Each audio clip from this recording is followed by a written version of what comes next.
Hello, કેમ છો બધા? મજામાં? બધાને મારા જય શ્રી કૃષ્ણ. અત્યારે કેરીની સરસ મજાની સિઝન આવી ગઈ છે અને કેરી પણ સરસ આવે છે. તો આજે હું કેરીનો વઘારેલો છુંદો બનાવું છું. હવે ઘણા લોકો બનાવતા હોય છે ઘરે, કોઈ તડકાના છુંદા બનાવે છે, કોઈ મુરબો બનાવે છે. તો મુરબ્બાની રેસીપી આપણે આગળ અપલોડ કરેલી છે. અને આ અથાણા છે ને મારા મમ્મી બહુ સરસ બનાવતા. તો મને પણ એમ થયું કે હું પણ અથાણું તમારી સાથે શેર કરું. તો આજે આપણે વઘારેલો છુંદો બનાવશું. તો તેના માટે મેં અત્યારે કેસર કેરી આવે છે તે લીધી છે. અને કેરીને છીણી અને મીઠું અને હળદર નાખી આખી રાત રહેવા દીધી છે. પછી એનામાંથી બધું પાણી નિતારી લીધું છે ને થોડીક કોરી કરી નાખી છે. તડકે નાખવી હોય તો તમે કલાક એક તડકે પણ નાખી શકો છો, પણ મેં તડકે નથી નાખી. કેમ કે અત્યારે હું બનાવું છું, થોડુંક જ બનાવું છું. તમને 12 મહિના સ્ટોર કરવું હોય તો થોડીક વાર એને તડકે નાખી દેવાનું અને પછી તમે આ પ્રોસેસ કરજો જે હું બતાવું એ. મારે અત્યારે ઓછું જ બનાવવું છે તમારે બતાવવા માટે જ, બાકી મારા અથાણા બની ગયા છે. હવે વઘારેલો છુંદો છે એ મીઠું હોય છે, બહુ સરસ લાગતું હોય છે અને કેરીના કારણે બધા સાથે મેચ થઈ જાય છે. તમે આ રોટલી, ભાખરી, થેપલા, પૂરી કોઈ પણ સાથે સર્વ કરી શકો છો. તો તેના માટે આપણે ગોળ લીધું છે, લવિંગ, મરી, હિંગ છે. હવે મીઠું હળદર તો મેં ઉમેરી દીધું છે એટલે એ નહીં લઈએ આપણે. તજ છે, તમાલપત્ર, વઘારના મરચાં છે, મરચાંની ભૂકી છે અને રાઈ છે અને તેલ છે. હવે આમાં તમને બીજા નાખવા હોય તો તમે ઇલાયચી નાખી શકો છો, આખા ધાણા નાખી શકો છો અને જીરું નાખી શકો છો. પણ મને આટલાક મસાલા ગમે છે એટલે હું આટલા જ મસાલા નાખું છું. સાથે તેલ લીધું છે તો આપણે વઘાર શરૂઆત કરી દઈએ.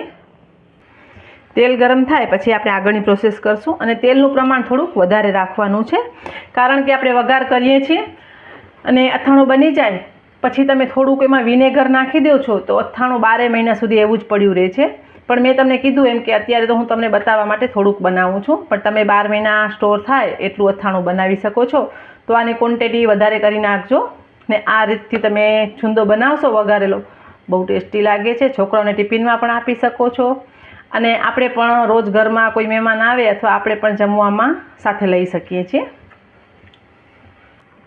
જેમ કે ઘણા બધા અથાણા બનતા હોય છે અને સરસ પણ બનતા હોય છે. આપણે ચેક કરી લઈએ. તેલ આવી જાય પછી જ આપણે રાઈ લીધી છે.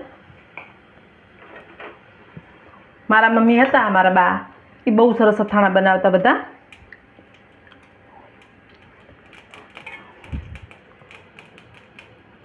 હિંગ છે. આપણે કેરીનો ઇન્સ્ટન્ટ અથાણો પણ જોશું, જે ખાટું અથાણું જે આવે છે પંજાબી અથાણું, એની રેસીપી પણ આગળ આપણે અપલોડ કરશું. ગેસ ધીમું કરી દઈએ. મરી અને લવિંગ, તજ છે, વઘારનું મરચું છે, તમાલપત્ર છે. આ બધા મસાલા આપણા થોડાક સતળાય એટલે પછી આપણે એમાં પેલા ગોળ ઉમેરી દઈશું. આનો ટેસ્ટ એટલો સરસ આવે છે ને. ગોળને આપણે મેલ્ટ કરવાનું છે સરસ. બધું ગોળ મેલ્ટ થઈ જાય પછી જ આપણે આગળની પ્રોસેસ કરીશું. અને આ અથાણામાં તમને તરત જ તમે સર્વ કરી શકો છો.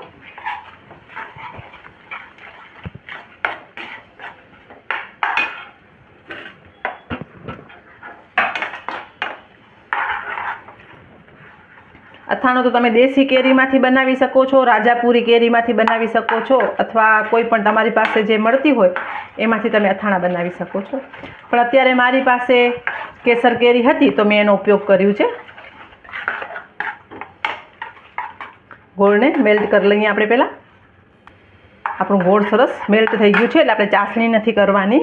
પછી જે આપણે હળદર અને મીઠાવાળી કેરી છે એને આપણે એમાં થોડીક વાર સાંતળી લેવાની છે. અને મરચું હમણાં નથી નાખવાનું, આ થોડુંક ઠંડુ થાય પછી જ મરચું નાખવાની છે, નકર મરચું બળી જાય છે અને અથાણાનો કલર પણ ખરાબ થઈ જાય છે અને અથાણાનો ટેસ્ટ પણ ખરાબ થઈ જાય છે. એટલે મરચું આપણે થોડુંક અથાણું ઠંડુ થાય પછી જ એમાં ઉમેરવાનું. કોઈ પણ જાતનું અથાણું તમે વઘારવાળો કરતા હો, મરચું એમાં પછી જ ઉમેરવાનું હોય છે. હવે થોડીક વાર આપણે આના ગોળ અને કેરી સરસ મિક્સ થાય ત્યાં સુધી એને આપણે ઉકાળી લઈએ. આ અથાણું જ્યારે ઘરમાં બને છે ને તો આખા ઘરમાં સરસ મજાની એવી સુગંધ આવતી હોય છે. બાકી તડકાના તમે છુંદો છે, કટકી કેરી છે એ પણ બનાવી શકો છો.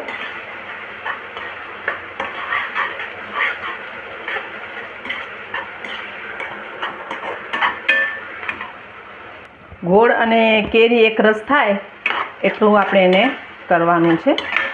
આપણું સરસ થઈ ગયું છે. હવે આપણે ગેસ બંધ કરી અને થોડીક વાર માટે આને ઠરવા રાખી દઈશું. આપણે એક બાઉલમાં લઈ લઈએ એટલે જલ્દી ઠંડુ થઈ જાય. તો આપણું અથાણું થોડુંક ઠંડુ થઈ ગયું છે. હવે આપણે એમાં મરચાંની ભૂકી નાખી દઈએ. તીખાશ તમારા ટેસ્ટ પ્રમાણે તમે વધુ ઓછી કરી શકો છો. તમે જોઈ શકો છો કલર એકદમ સરસ આવ્યું છે અને મરચું બળી પણ નથી ગયું. જો ગરમ ગરમમાં આપણે નાખીએ છીએ ને તો મરચાંનો કલર બળી જાય છે. તો આપણે એને સર્વ કરી લઈશું. મારા બા હતા ને, મારા મમ્મી એટલી મોટી મોટી આવી બરણી લેતા હતા. એમાં અથાણા ભરી માથે કપડો વીંટી અને બંધ કરીને રાખતા હતા કે 12 મહિના સુધી એવા જ રહે. તો એવી આપણે નાનકડી અત્યારે લીધી છે. એમાં આપણે સર્વ કરીએ.